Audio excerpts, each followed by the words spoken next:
ये रोहतासगढ़ का मानू छलका नदी है और रोहतासगढ़ की खूबसूरत तस्वीर है। यहाँ पर इस वक्त पूर्व वन अधिकार संघर्ष मोर्चा के बैनर से चले आज बिरसा मुंडा के जयंती के अवसर पर एक कार्यक्रम किया जा रहा है।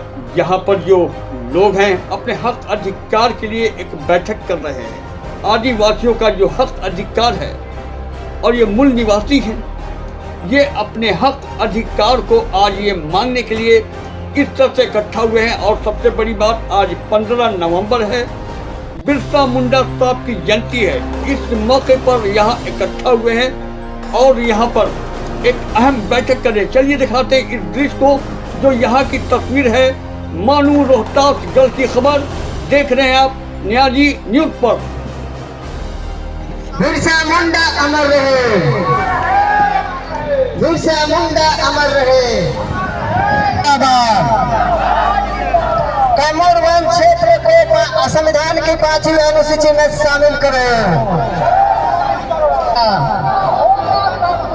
वन अधिकार कानून 2006 को लागू करें। जल जंगल जमीन पर अधिकार हमारा है। लेकिन आज आदिवासियों के साथ में दिल्ली पर बैठे, दिल्ली के बॉर्डर पर बैठे किसान ही आपके आंदोलन में शरीक हो गए। हम लोगों ने लड़ करके अपनी मांग को उसमें शामिल करवाया है। आप लोगों की मांग को हम लोगों ने शामिल करवाया है, जिसका 26 नवंबर को देश के प्रत्येक जिला मुख्यालय में यह कार्यक्रम होगा। और मैं चाहूँगा कि जो भी हमारे आदिवासी समुदाय के लोग हैं, उनका परंपरागत हथियार तीर और धनुष है। तीर और धनुष को 26 तारीख को लेकर के उनको चलना चाहिए। लड़ाई लड़ते हैं, इन वीर शहीदों से सीखते हैं और इनके राह पर चलते हैं और इनके राह पर चल करके अपने हक और अधिकार की लड़ाई की बात करते हैं। ये सरकार जो मेरा हक और अधिकार तुम छीन रहे हो, मैं अपने हक अधिकार को लड़के लूंगा, मैं झुक कर नहीं लूंगा और आपसे कभी माफी मांग कर नहीं लूंगा, क्योंकि मेरा अधिकार है, मेरा संवैधानिक अधिकार है, मौलिक अधिकार है, मेरा लड़ने का अधिकार है। मैं अपने हक अधिकार के लिए अपने कुर्बानी देकर अपने हक और अधिकार को हासिल करूंगा। महासचिव डॉक्टर आशीष मित्तल जी, और मैं चाहूंगा कि डॉक्टर आशीष मित्तल जी आए और अपने विचारों को रखें। डॉक्टर आशीष मित्तल जी। धन्यवाद। सभा की अध्यक्षता कर रहे धनंजय उरांव जी। सबसे पहले एक नारा हो, जय जोहर, जय जोहर, जय मूल निवासी, जय मूल निवासी। आज हमें इस सभा में बिरसा जी को याद करने के साथ साथ अपनी प्रकृति की जय जयकार के लिए आवाज उठानी पड़ रही है, क्योंकि कंपनियों का राज जो है पूरी प्रकृति को नष्ट करना चाहता है। हमारा जन्म कहाँ हुआ, मनुष्य कहाँ पैदा हुआ, प्रकृति की जरूरत है। आज क्या जा रहा है, कहा जा रहा है कि बाघ अभयारण्य बनाया जाएगा। बाघ अभयारण्य किसके लिए बनाया जा रहा है? बाघ ने कहा था आपको अभयारण्य बनाइए हमारे लिए। ये सरकार हमारी है, चुनी हुई है, संविधान है हमारा, तो बाघ कहने आया था कि आप जो अभयारण्य बनाइए। जो बाघ और इंसान जंगलों में लाखों साल से रहता रहा, ये बात तो ठीक है, एक समय पे डायनासोर का राज था। जब आज जो यहाँ पर कैमूर बाघ अभयारण्य की घोषणा की गई है केंद्र सरकार द्वारा और राज्य सरकार के कहने पे की गई है, उसमें जो योजना है कि सारे मनुष्य की जितनी बस्तियाँ हैं उन सबको उजाड़ दिया जाएगा और इस तरह से 55-56 बाघ अभयारण्य जो है इन्होंने तय किए हैं। समय के बाद इन्होंने तय करने शुरू किए हैं। जो असल में पर्यटन और मनोरंजन के केंद्र हैं, जो अति धनाढ़ लोग हैं उनके लिए। तो उसके खिलाफ ये आज मीटिंग है यहाँ पर, क्योंकि ये प्रकृति पे रहने गुजरने वाले लोग हैं जो पीढ़ियों से जो है जंगली जानवरों के साथ रहते आए हैं, और आज इसका एक दूसरा ढंग से उपयोग करने के लिए इनको उजाड़ दिया जाएगा। ये इनके रहने और आवास और इनके रोजगार का कोई साधन नहीं है सरकार सर, के आप पास। कहते हैं कि उजाड़ दिया जाएगा। गवर्नमेंट इसके तरक्की के लिए तो बहुत सारी चीज़ें कर रही है। गवर्नमेंट ने कागज़ पे बहुत सारी तरक्की योजनाएं लागू की हुई हैं, अमल में उससे जीवन नहीं चलता है, क्योंकि किसी को थोड़ा सा राशन या मनरेगा देने से उसका जीवन नहीं चलता है। गवर्नमेंट आंकड़ों में नाप देती है कि ये सबसे जीवन चल जाएगा। उसमें रहना है, उसमें पढ़ना है, उसमें अपनी पहचान है, उसमें अपने पुराने जो संपर्क हैं, वो सारी चीज़ें उजड़ जाएंगी। ये तो लोग पीढ़ियों से रहते आए हैं यहाँ पर, उसकी योजना से थोड़ी कि किसी खास योजना से उसका पूरा जीवन चल जाएगा। शहर में 40% आबादी विशाखापट्टनम में और 13% आबादी दिल्ली की जो है झोपड़पट्टियों में रह रही है, उसको आप जो है योजना बताते हैं गंदे नालों के पास।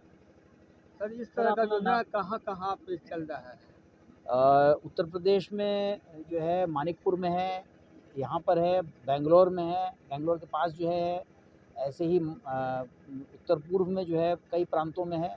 56 हैं कुल, मेरे पास पूरी लिस्ट नहीं। नाम और पद बताएं। मैं डॉक्टर आशीष मित्तल, मैं अखिल भारतीय किसान मजदूर सभा का राष्ट्रीय महासचिव हूँ। सर, जिस तरह से आज बिरसा मुंडा जयंती पर सरकार की ओर से कई लाभकारी योजनाओं के स्टॉल लगाकर जानकारी दी जा रही है, और इसी दिन का चयन आप लोग यहाँ पे किए हैं। कहीं ना कहीं जो मजदूर हैं, वनवासी हैं, वो वहाँ पे नहीं पहुँच पाए और लोगों को जानकारी नहीं मिल पाई। सर, क्या कहना चाहिए? देखिए, सरकार ने आज ही घोषणा करी है कि 1 लाख रुपया देगी आवास खरीदने के लिए गरीबों को। तो अपने 1 लाख रुपए में क्या आवास कोई खरीदेगा, ये तो एक मजाक की बात है। आज ही पेपर में हेडलाइन है। वास्तव में जो भारत एक प्रकृति के साथ जुड़ा हुआ देश है, सन 70 में 27% GDP यहाँ से पैदा होता था, क्योंकि प्रकृति पर आधारित जो पैदावार थी उसके आधार पर जो है बहुत सारी हस्तकलाएं हैं और कारीगरियाँ थी, जिसके आधार पर भारत आर्थिक रूप से विकसित था। सोने की चिड़िया कहा जाता था। आज सारा उजाड़ा जा रहा है। कॉरपोरेट मॉडल ऑफ डेवलपमेंट है, बड़ी बड़ी सड़कें, बड़े बड़े वाहन और बड़े बड़े ब्रांडेड जो है पैकेट में खाने, जिसको जो है गरीब आदमी एक लकड़ी पर टांग कर जो बेचता है, ये जीवन बन गया है। सर, एक कटु सवाल है, लेकिन उसको लोगों तक पहुँचाना जरूरी है। कुछ लोगों का आरोप होता है कि आप राजनीतिक रोटी सेकने के लिए इस तरह का कार्यक्रम चलाते हैं और भोले भाले जनता वनवासियों को बहलाने फुसलाने का काम करते हैं। ये वनवासियों को बचाने की बात है। अगर हम ऐसा करेंगे तो हमें जो है दोषी ठहराया जाना चाहिए।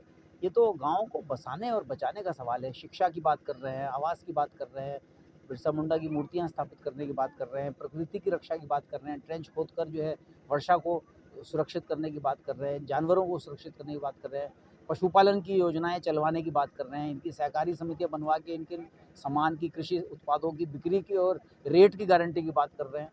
तो ये तो मनुष्य के विकास का सवाल है। इसमें कोई अभी सर आपने स्पीच में जो कालो देवी का भी जिक्र किया आपने, जो एक यहाँ पे एक महिला के साथ दुष्कर्म किया गया था। हाँ, राजू देवी के साथ अभी तक उससे कोई सरकारी लाभ नहीं मिला है। जी। और आज भी बच्चे उसके जी वही नहीं है। और हमारी लड़कियां हैं, पढ़ी लिखी हैं। मैं तो पिछली बार आया था तो बहुत खुश था। यहाँ पे कुछ लड़कियों ने नर्सिंग के कोर्स कर रखे हैं। ये बहुत अद्भुत बात है कि हमारी बच्चियाँ इतनी आगे बढ़ी हुई हैं। हमें यहाँ पे अस्पताल खुलवाने चाहिए। ये लड़ाई होगी, और ये सवाल केवल राजकली का नहीं है, उसके बच्चों का नहीं है। हम लोग तो लड़ ही रहे हैं उस सवाल पर। मुआवजा कुछ दिया है, थोड़ा सा ही मुआवजा दिया है, लेकिन सारी लड़कियों की सुरक्षा का सवाल है, क्योंकि ये तो हैवान लोग हैं जो सरकारी सुरक्षा प्राप्त बलात्कार और इस तरह के काम करते हैं। वन अधिनियम आपने बोला 23 को हटाना है, अच्छी लागू करनी, क्या होता है? वन संरक्षण अधिनियम 2023 दरअसल केंद्र सरकार को अधिकार देता है कि किसी जंगल के ज़मीन को किसी ठेके पे देना है या बेचना है, तो राज्य सरकार या जिला अधिकारी की समितियों और गांव की सभाओं से पहले अनुमति लेने की ज़रूरत नहीं है। पहले सारे कानून थे कि गांव से अनुमति शुरू होगी, तो एक नया कानून बन गया जिसमें जो है अनुमति के बिना ऊपर से ही ठेका दे दिया जाएगा। तो उसका विरोध कर रहे हैं। और 2006 में जो वन अधिकार कानून बना था, जिसमें जो है गाँव सभाओं को, आदिवासी गाँव सभाओं को अधिकार था कि कोई भी विकास होगा सबसे पहले उनसे पूछ के किया जाएगा, उसको अमल करने की हम बात कर रहे हैं। हो गया। सर, सर एक सवाल कि आपका संगठन जो है वो देश स्तर पे चल रहा है और ऐसे में कई आदिवासी बच्चों को आपकी तरफ से शिक्षा या उच्च शिक्षा या अच्छे पोस्ट ओहदे तक पहुंचाने का प्रयास किया जा रही है सर, इस पे कुछ काम किया जा रहा है आपका संगठन की ओर से? हमारा संगठन उनकी शिक्षा के माध्यम से और उनके आरक्षण की गारंटी के माध्यम से इसकी कोशिश में है कि पद पे सरकारी ओहदों पर पहुँचे। दिक्कत है कि सरकारी ओहदे ही सारे ख़त्म कर दिए जा रहे हैं, सबको प्राइवेट में डाला जा रहा है और प्राइवेट की नौकरी तो आप समझिए 24 घंटे का नौकर है, उसमें तो कोई समय नहीं है, तो उसका विकास का कोई सवाल नहीं है। विकास योजनाएं कागज़ों में संलिप्त हैं और चुनाव आने पे अमल हो जाती हैं। जैसे इस समय जो है महाराष्ट्र और झारखंड में चुनाव है, तो पता चला 60% देश भर की आवास योजनाएं इन दोनों प्रांतों में चली गई हैं। तो चलिए बहुत बहुत धन्यवाद सर हम लोगों से बात करने के लिए। धन्यवाद।